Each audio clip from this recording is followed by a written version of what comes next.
नमस्कार दोस्तों, मैं मुकेश सिंह पर आपका हार्दिक स्वागत है स्कूल विद एमआर क्लासेस पर।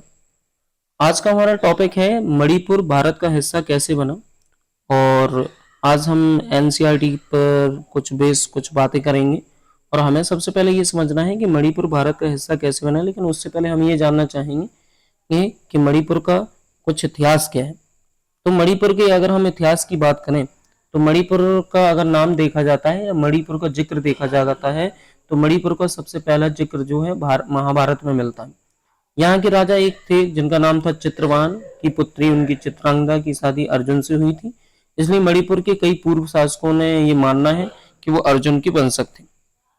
लेकिन ये कितना सही और कितना गलत है, ये इतिहासकारों का इसमें कहीं ना कहीं एक मिथ माना जाता है। लेकिन कई इतिहासकारों का ये मानना है कि ये वाला जो मणिपुर है, महाभारत वाला जो मणिपुर है, वो कहीं ना कहीं कहाँ पर पड़ता है दोस्तों, उड़ीसा में पड़ता है, उड़ीसा के पास में पड़ता है।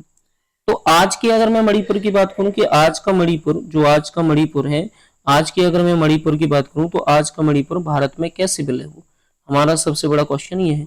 और हमें यही समझना है, 12th के एनसीईआरटी के तहत हम समझते हैं। आगे बढ़ते हैं। अगर हम आगे जाएंगे थोड़ा सा तो इसमें हम देखेंगे कि मणिपुर के बारे में कुछ बातें दी गई। बोला जा रहा है कि आजादी के समय मणिपुर के राजा जो हुआ करते थे वो महाराजा बोधचंद्र हुआ करते थे। और आजादी के कुछ चंद्र समय पहले कई रियासतों को ये कहीं ना कहीं एक आदेश दिया गया था, रियासतों को ये कहीं ना कहीं एक व्यवस्था की गई थी कि अगर जो भी रियासतें हैं जो या तो वो पाकिस्तान में शामिल हो जाएं या भारत में शामिल हो या कहीं ना कहीं स्वतंत्र रह सकती हैं। तीन ऑप्शन भारत रियासतों के लिए दिए गए हैं। उन्हीं रियासतों में मणिपुर एक थी और कई रियासतों को ऑलरेडी सरदार वल्लभ भाई पटेल ने कहीं ना कहीं भारत में मिला लिया था। जैसा कि आप जानते हैं कि सरदार वल्लभ भाई पटेल को भारत का एकीकरण का जनक कहा जाता है। उसी क्रम में ये मणिपुर थी। तो मणिपुर के जो राजा थे महाराजा बोधचंद, उन्होंने भारत सरकार के साथ भारतीय संघ का मतलब भारतीय देश में अपनी रियासत विलय में एक सहमति पत्र पर हस्ताक्षर किए थे। इसकी एवज एवज का मतलब इसकी पक्ष में उन्होंने या इसके तहत उन्होंने एक आश्वासन दिया गया था, उन्हें एक आश्वासन दिया गया था। आश्वासन ये दिया गया था कि मणिपुर की आंतरिक स्वायत्तता बरकरार रहेगी।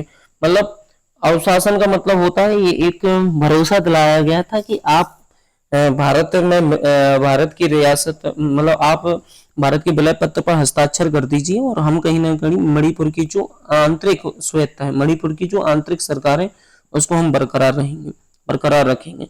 जनमत के दबाव में महाराजा 1948 में जून में चुनाव करवाया और इस चुनाव के फलस्वरूप मणिपुर की रियासत में संवैधानिक राजतंत्र कायम हुआ। संवैधानिक राजतंत्र का मतलब क्या होता है?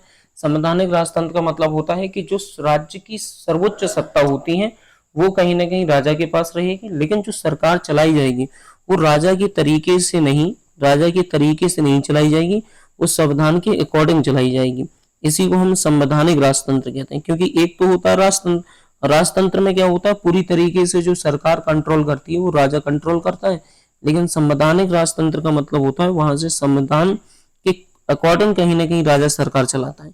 मणिपुर भारत का वह पहला भाग है जहां सार्वभौम वैक्स मताधिकार के सिद्धांत को अपनाकर चुनाव हुए। सार्वभौमिक का मतलब होता है सभी के लिए, वैक्स का मतलब होता है अडल्ट। पहले 21 साल में अडल्ट हुआ करते थे और अब देखा जाए तो 18 साल में।